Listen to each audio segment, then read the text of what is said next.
Two lazy dogs. Well, we're back on jack stands. We're going to change the rear main seal.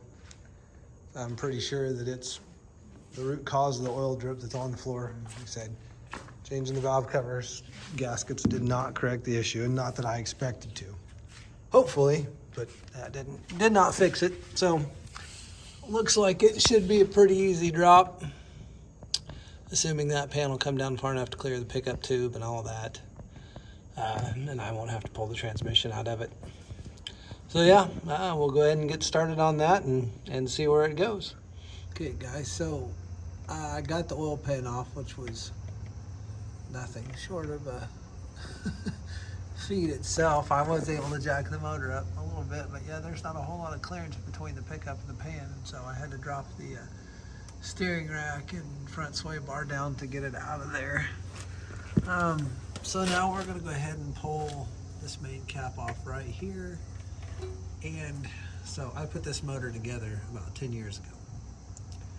And at the time, I did not know you were supposed to offset the ends of the seals. So I'm like 99.9% sure that the ends of this seal are flush with the face of the main cap, which is probably why the rear main seal is leaking on it. So I'm going to go ahead and get that seal down and out of there, get that main cap down and out of there. And yeah, I think that's the thing we're going to see is those ends of those seals lining up, and so that's probably where the leak's coming from. So I'll get those, get that cap down, and we'll take a look at that seal, and then I'll show you how you can push a seal up out without get the piece of the seal. All right, so here we are.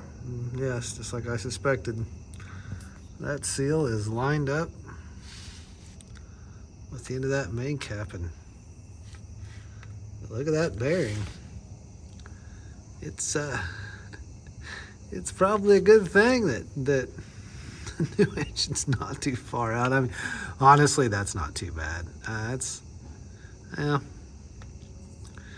not good by any stretch. That's a pretty significant amount of wear. I'd be a lot more concerned if it was a rod bearing, but still a significant amount of wear.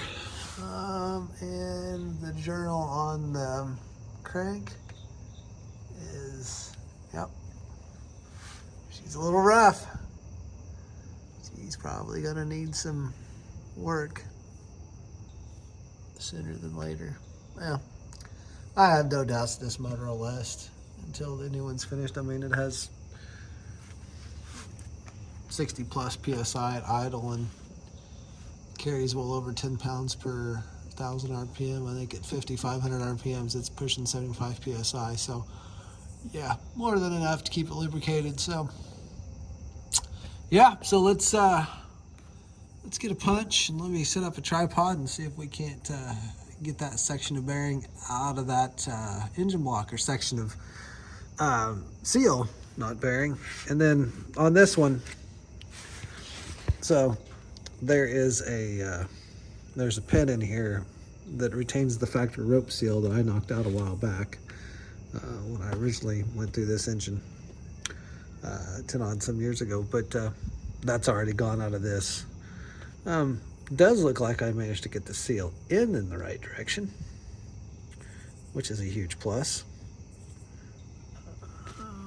And yes, it's installed correctly in the block too. It's a little hard to see, but the lip does face the back of the crank. So this was, the oil's pressing against the lip that's on the back of the seal.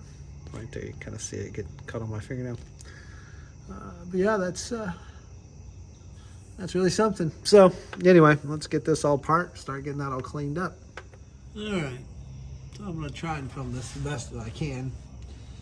And as much as I hate to admit it, this is gonna be one of those do as I say and not as I do, because you really should be doing this with a brass punch or something that won't potentially mar up the surface where the gasket seals on the crank.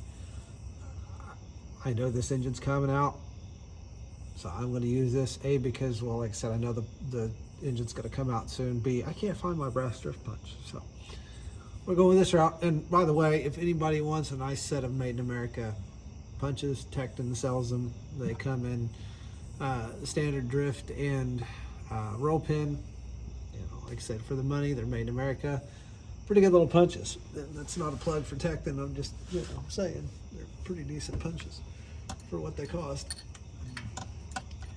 So this seal has a metal wire in it. If you line up on that wire, you should be able to drive it around. Unfortunately, it's not moving nearly as easy as I hoped.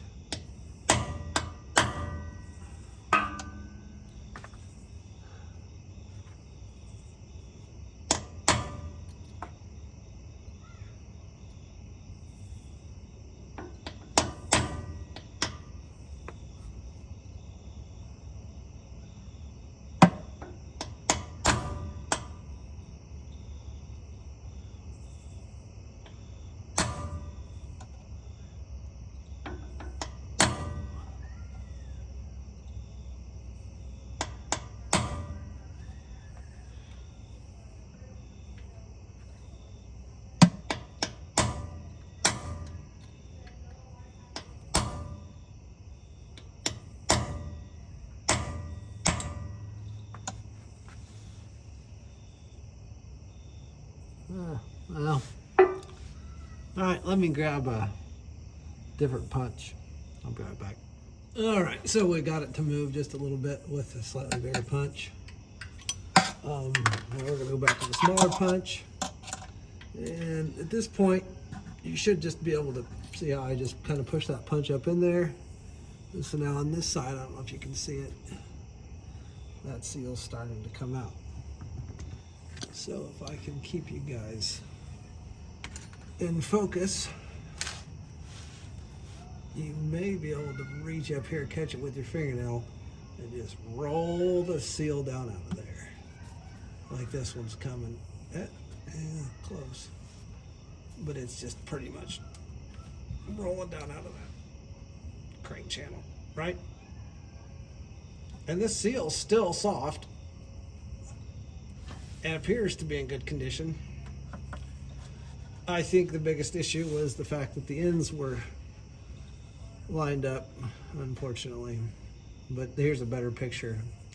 So you can see here, if this focuses, there's a lip on the inside of this seal that is supposed to face in towards the engine. So if this is facing your crankshaft, this is backwards. You want that facing the crank so that as the oil presses against the seal, it's, in theory, makes the seal tighter on the crank.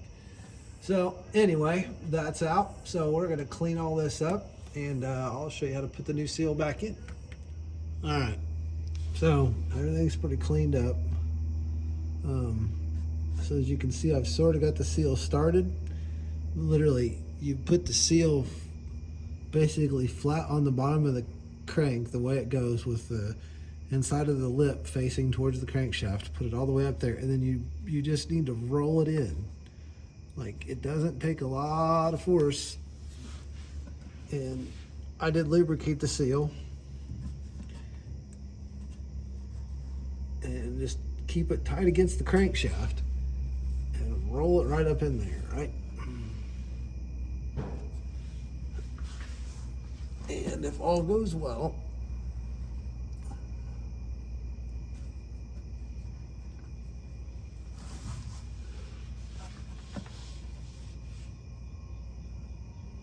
you need to leave about 3/8 sticking out.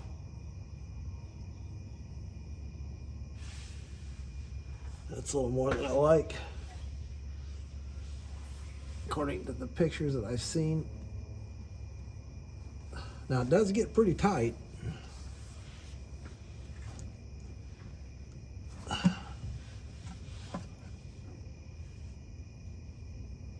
Let me go see if I can find a plastic. Can't leave anything laying over here. Okay. Again, like, do this with something plastic or that's not gonna mar your crankshaft up. We'll see if we can get it to go. You're gonna have to keep a finger on it to keep it against the crankshaft.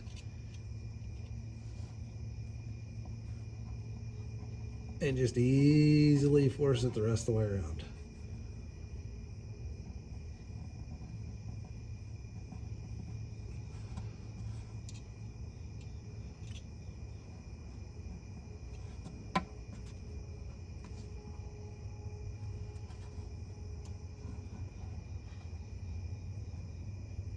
Okay.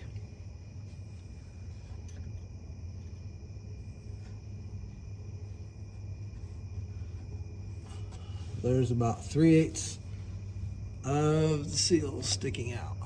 You can see that.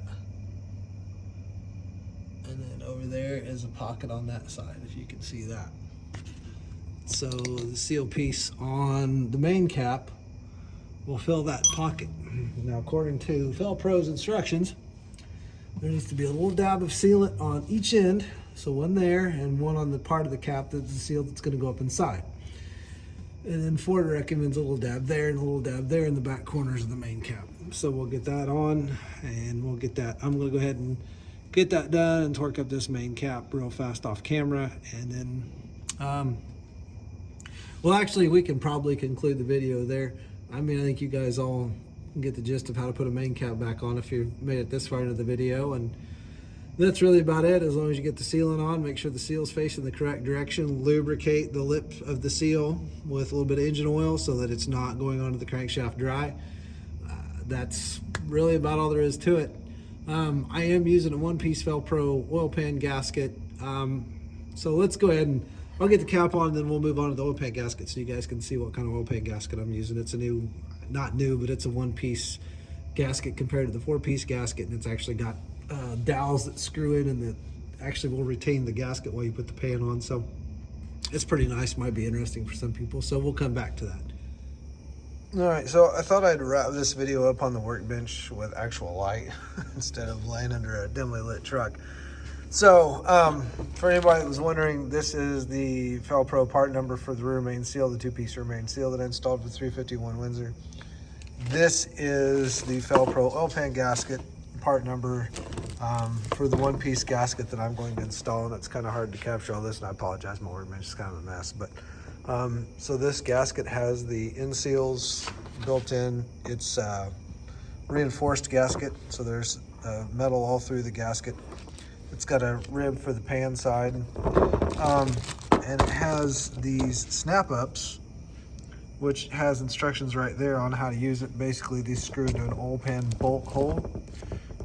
You can push the gasket over it, and it will retain the gasket in place for you while you get your oil pan back in place. So, not the cheapest gasket. I can tell you locally, they wanted $57 for the gasket, and I ordered it through Summit for $32, $33 and change. It's, from what I was reading, it's supposed to be a really nice gasket. We'll give it a shot and see. Hopefully this thing's done leaking for a while. If it does work well, I'll probably use the same thing on the new engine build. I've kind of been looking at some of these more modernized rubber gaskets instead of the old cork and stuff like that. So we'll just see how good this stuff actually works once it's installed. But anyway, so that's pretty much it for the video tonight. Hopefully have it back on the ground tomorrow, back on the road and not leaking oil for a while. And I do have some new tools coming that I'll probably make a brief video on, something I think is kind of cool, that I'll put up once it arrives, and we can check it out. So, all right, if you have any questions, post them in the comments. As always, thanks for watching. Have a good evening.